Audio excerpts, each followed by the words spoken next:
ये भैया 180 डिग्री की लाइन है ये वाली। ये जो है 180 डिग्री की लाइन है। तो यहाँ पर जैसे जापान है, तो जापान में जैसे मान लीजिए सूर्य उदय हुआ तो यहाँ पर आज मंडे है मान लीजिए। अब यहाँ से पृथ्वी घूमना स्टार्ट कर दी, तो ये चूँकि मंडे है तो जापान से ऐसे ऐसे पृथ्वी ऐसे ऐसे घूमते घूमते घूमते घूमते फिर से ऐसे आई। तो इसके ठीक पीछे यानी यहाँ पर जो 0 डिग्री है, जैसे ये 180 है तो यहाँ पर 0 है, तो 0 डिग्री पर 12 घंटा हो जाएगा। तो 12 घंटा ऐसे पार करते करते करते करते 24 घंटे के बाद दूसरा दिन होता है। तो इसके पीछे यानी जापान के ठीक पहले यहाँ पे अलास्का में मंडे कब आएगा, तो इसके बाद में आएगा। यानी जब यहाँ पर मंडे होगा तब यहाँ पर अगला दिन स्टार्ट हो जाएगा, यानी यहाँ पर ट्यूसडे हो जाएगा। तो इस हिसाब से अगर देखा जाए तो यहाँ पर मंडे है, तो यहाँ पर मंडे 24 घंटे के बाद आएगा क्योंकि पृथ्वी को पूरा घूमना पड़ेगा।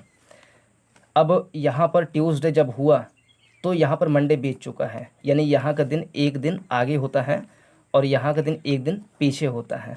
यानी अगर हम जापान से इस तरफ जाते हैं, अलास्का की ओर जाते हैं, तो उसमें एक दिन घटाना पड़ेगा, क्योंकि यहाँ से ठीक यहाँ पर जाते ही एक दिन इसलिए घटाते हैं क्योंकि ये एक दिन हमें तब मिलता है जब हम पूरी पृथ्वी को यहाँ के संदर्भ में पूरा घूम करके यहाँ पर आ जाते हैं।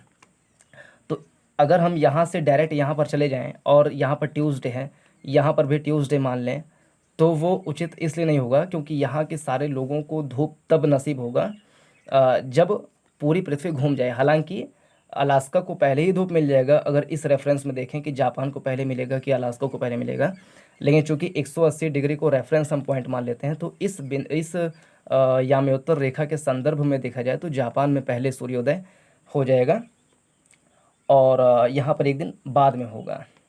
अब इसी पृथ्वी को यदि हम मैप के रूप में देखें, ये 3D के रूप में था, अगर इसको 2D में देखें तो ये 180 डिग्री है। ये 180 डिग्री लाइन यहाँ पर है जिसको इंटरनेशनल डेट लाइन कहा जाता है। तो ये 180 यानी कि ये भी 180 है। अब इसको हम मैप के रूप में ऐसे अगर खोल लें, इसको ओपन कर लें, तो इस प्रकार से प्राप्त हो जाता है। यानी कि ये जापान इस तरफ आ गया, ये अब 0 डिग्री रह गया, ये 0 डिग्री है।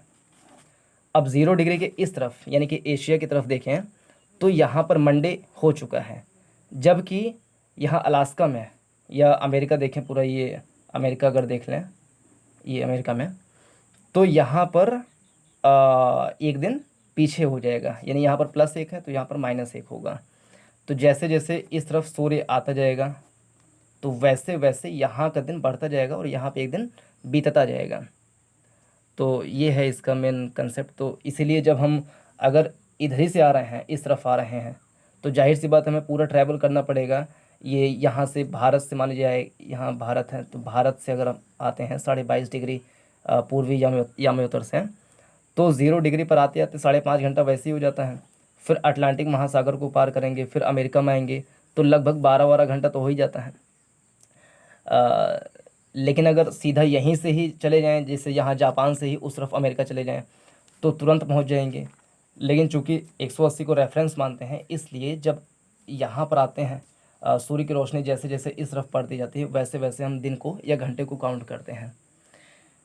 तो इसमें यही थोड़ा सा कन्फ्यूजन हो जाता है, शायद बता पाया हूँ।